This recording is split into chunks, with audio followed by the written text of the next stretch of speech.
Hey, good morning, everyone. Happy Friday morning. Welcome back to Morning Musings. My name is Don K. Preston. I am the president of Preterist Research Institute of Ardmore, Oklahoma. And again, this is what I call my morning musings. Now, look, we've been in the midst of a study of the challenge of Christ for many months now. The challenge of Christ is an incredible theological challenge to us, to a faith in Jesus, because Jesus said in John chapter 10, 37 and following, if I do not do the works which my Father has given me, do not believe me. Do not believe me for my word's sake, believe me for my works. The works which the Father had given him included not only his resurrection from the dead, but it included his coming in judgment. And Jesus said he was coming in judgment in the first century. Matthew 16, 27 and 28. The Son of Man will come in the glory of the Father with his angels, and shall reward every man according as his works. And verily I say unto you, there are some standing here which shall not taste of death until they see the Son of Man coming in his kingdom. Now, I've been sharing with you how the atheists, the agnostics, the Jews, the Muslims all use the challenge of Christ against him, because they believe, as most of Christianity does, that the coming of the Lord is a time-ending, earth-burning event. Well, that clearly didn't happen in the first century. So we've been examining how to answer that challenge. And the view of what we call covenant eschatology is the only proper, true, and biblical answer to that challenge. I've been sharing with you over the last several weeks an in-depth study of the Transfiguration of Jesus, as recorded in Matthew 17, Mark 9, Luke 9. Now, I was going to continue that today. However, I don't have to tell you that the world is currently in the grip of fear over what is known as the China virus, the coronavirus, or something or other 19 virus. At the time that I'm filming this, and from today when I'm filming this until it will be aired is about 3 weeks out. All right. But as I filmed this morning, the current worldwide death toll, I just got on Google, I just looked it up, the death toll as of this morning, I don't know if it's been updated this morning or not, but the current death toll worldwide from the coronavirus is less than 7,000 people.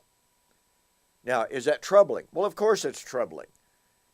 Is it a cause for concern? Well, of course it's a cause for concern. I am not suggesting by any means that we ignore the severity of the issue. But what I want to do today, because I have been asked by any number of different people, by emails, by Facebook message, by YouTube message, I have been asked by any number of individuals, Don, do you believe that the coronavirus is a sign that we are in the last days? Do you believe that this is a sign that the end of the age, the end of the world is at hand? I have a very good friend in Israel. He and I correspond almost every day.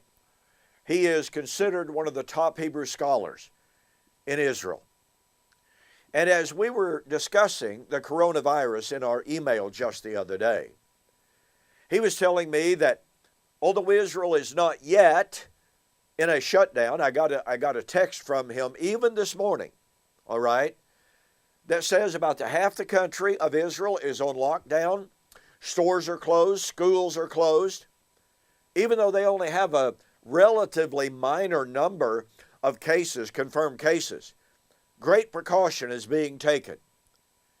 And I don't have to tell you of the precautions that are being taken around the world. Some countries are on virtual lockdown. Some countries, they're not allowing any assembly of large numbers of people. Here in America, all sporting events major sporting events have been canceled. This is the time of the year for what they call March Madness. And I'm a great fan of basketball, okay? But March Madness, which televises all of the conference championships from all across America in order to lead up to the national championship, what is known as the Final Four. All of those championship, conference championship games have been canceled. In college football, recruiting has been suspended. The NBA has suspended the entire season. The baseball season has been canceled. College baseball, canceled. I mean, it's really quite shocking. It is amazing to see what the threat of the coronavirus is doing to our society. Now, this is serious stuff, all right? As I said a moment ago, I am not trying to downplay. I'm not trying to depreciate. I'm not trying to make light of the coronavirus. I was at an automotive swap meet last weekend. And a friend of mine who is a vendor at swap meets very, very commonly, he was sick. I'm telling you, this guy was sick. I don't know if he got the coronavirus or not, but you could just tell he was sick. He was coughing. He looked feverish. He would just sit at his booth and just have his head in his hand. And he and I happened to be standing at the registration table, and he was standing probably 10 feet behind me. And I somewhat jokingly said, I said, "Curtis, you don't have corona, do you?" And in all seriousness, he looked at me and he said, "That is not funny." And I said, "Well, as a matter of fact, you're right. It's not funny, so you need to keep your distance from me." Look, once again, this is serious business. And here's the tragedy of this. On YouTube, it is alive with people claiming this is a sign of the end. This is a proof that we're in the last days. The end of the world is just around the corner. What's their justification for it? Well, go to Matthew chapter 24:8 and following, in which Jesus, in response to the disciples' questions about his coming and the end of the age, Jesus said, there shall be famine, earthquake, pestilence, perils. And of course, all of these prophecy prognosticators, they tell us, they say, see, the apostles were asking about signs of the end of the age. They were asking for signs of Jesus' coming. And Jesus said there's going to be pestilence. Well, nothing is more pestilential, is that a word? Than the coronavirus. This must be a sign of the end. I have to tell you, it's so disturbing to me. In generation after generation after generation, the prophecy pundits of dispensationalism, they make the same identical predictions in every generation. They write their books. This is the sign of the end. The end is near. Send us your money. Well, if the end is all that near, why should I send them my money? Why should I not use it for my own health, my own welfare, my own well-being? And they tell us, well, you need to send us your money so that we can get the word out. But they were already getting the word out. They're writing their books. They've got their TV programs. They've got their radio programs, all of which are declaring this is it. This is the sign of the end. And every single time they are wrong. Do you catch the power of that? I mean, there is a 100% failure rate among modern so-called prophecy experts in predicting the imminent end. Do you remember Hal Lindsey, the 1980s, countdown to the end, countdown to the rapture? Tim LaHaye, Thomas Ice, 1948 was supposedly the super sign of the end. They told us in that book, pardon me, entitled Charting the End Times, published in, I think, 2005, they told us without any doubt, the restoration of Israel in 1948 was a super sign of the end. A generation is 40 years.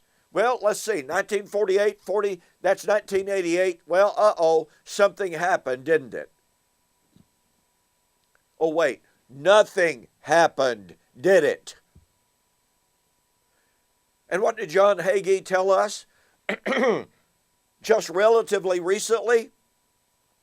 Oh, my goodness gracious. The 4 blood moons are a sure sign that the end is near. Oh, but wait, let's go back into the 1980s again. 1988, 88 reasons why the rapture will be in 1988. Edgar Whisenant. Oh, wait a minute. Slight miscalculation. Nothing happened. The rapture did not happen. So he goes back to his calculator, recalculates, sells another gazillion books. The second one entitled 89 Reasons Why the Rapture Will Occur in 1989. You know, back in 2014, I was sent an email. I've got it laying on my desk right here. By a gentleman, surely he was sincere. He was surely dedicated, a devout believer in Jesus. But he said, and he wrote in the email to me, that without any doubt whatsoever, and his statement was, if the Bible is true, pardon me, no, this is not coronavirus. I have bad allergies. This gentleman stated to me, if the Bible is true, the rapture, World War III, the end of the world, the fulfillment of Daniel chapter 9, 24 to 27 will happen in 2015. I responded. I sent him an email and I said, with all due respect, I'm sure you are very sincere, but you are wrong. September and October of 2015 is going to come and go. There will be no rapture. The end of the world will not come. Daniel chapter 9, 24 to 27 was fulfilled in AD 70, by the time of AD 70. And I said, please, let me exhort you, let me urge you, let me please ask of you that when your prediction failed, you please contact me and let's engage in some serious study together on these things. Didn't hear from him. Well, the date came and went. I sent him an email reminding him, and I told him, I'm not trying to say I told you so, but I most assuredly did. I said you were wrong, that the rapture, the world would not end. None of those things would happen. And I urged you to contact me. He wrote me back a very gracious email, and he said, well, I am literally devastated. You are certainly right. Nothing happened. Nothing that I predicted occurred. And he said, I simply do not know how I could have been so wrong. I wrote back and I said, the reason that you are wrong is because Jesus said he was coming back in the first century. His apostles said 2,000 years ago that the end and that the fulfillment of Daniel 9 was near in their generation. And I said, if they were wrong, then you cannot be right. Because if they were wrong, they were not inspired. if they were wrong, we might as well take the Bible and just throw it away. And yet here we are again in 2020. With the outbreak of the coronavirus, we have hundreds of thousands, if not millions, of people who are scared, who are literally frightened. Kind of makes you wonder which prophecy pundit is going to step up and is going to say, the world is going to end by such and such date, send me your money.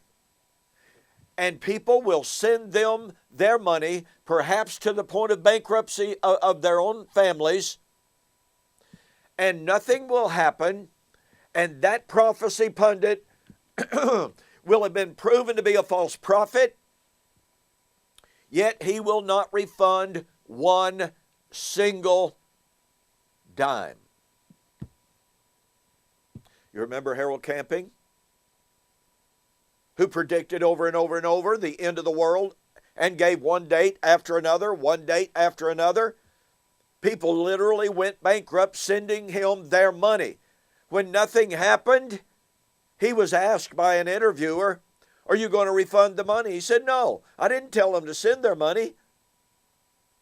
I'm under no obligation to refund a dime. Oh, under no obligation except integrity, except honesty, except humility, except repentance for frightening the world, for frightening millions of people. No obligation. Listen to me, people. Listen carefully. Do not be drawn in. Do not be deluded and deceived by anyone who jumps up and said, the coronavirus, I'm telling you, it's the worst thing the world's ever seen. We're living in the last days. The end is near. Send us your money. Do not be deceived. Do you realize, and the purpose of today's program, all right? The purpose of today's program is to give you some ammunition, some facts, some firm historical as well as biblical facts to show and to prove that the coronavirus is not a sign of the end of the world. It is not proof that we are living in the last days. Now, before we get to the biblical evidence, just this morning, and remember, I'm filming this about 3 weeks before this program will actually air. I'm confident, due to the rapid growth and spread of the coronavirus, I am convinced that the death toll that I looked at this morning, which was somewhere in the neighborhood of 6,700 people have died. I am convinced that by the time this program airs, that number of fatalities is going to be up. It may be up exponentially. We don't have a cure yet.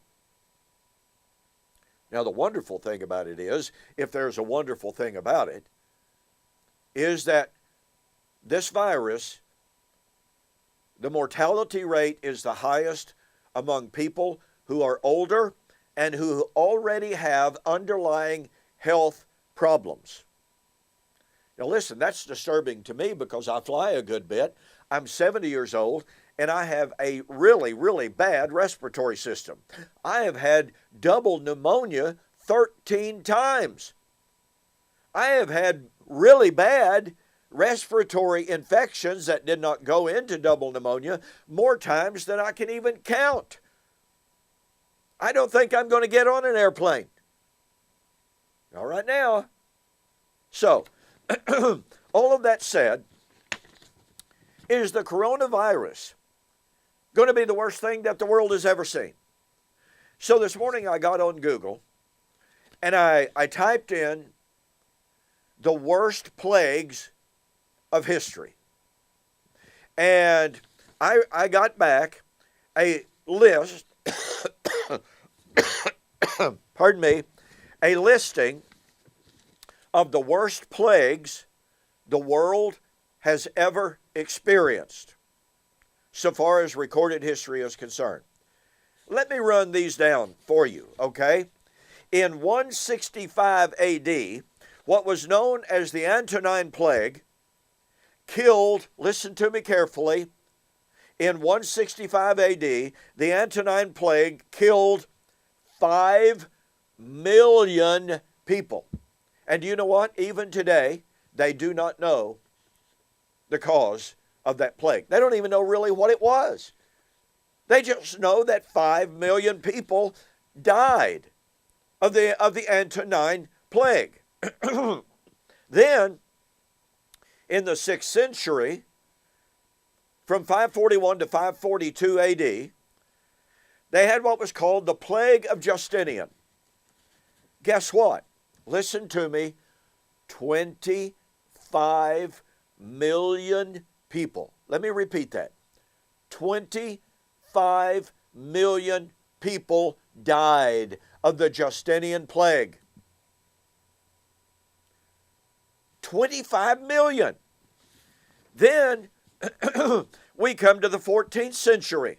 Oh my goodness. The devastation of what they call the Black Plague, the Black Death. It's difficult to imagine.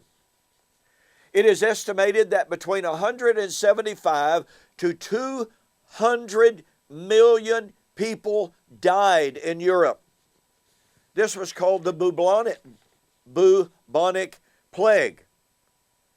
It ravaged Europe, Asia, and Africa. It is estimated that up to half of the population of Europe died. Then, what was known as the third cholera pandemic of the 19th century, it killed 1 million people. There was the flu epidemic of 1889 and 1890, 1 million people. There was the sixth cholera pandemic of 1910 and 1911, 800,000 people died. Oh my, then there was the flu, the flu epidemic of 1918. 1918. I remember people talking about this when I was just a really, really young kid. I remember some older people talking about it, how terrible it was. Between 20 and 25 million people died across the globe. And then, between 1956 and 1958, there's what was known as the Asian flu, and 2 million people died. So when people jump up and say, this is going to be the worst thing that's ever happened in the world, folks, listen to me. All you got to do is get on Google and you know that's absolutely false. It's absolutely false. Now, do you suppose that the so-called prophecy experts predicted that the flu epidemic of 1889 or 1890 was a sign of the end? Do you suppose that the prophecy pundits of the 14th century were saying that the Black Plague was a sign of the end? You know they did. They most assuredly did.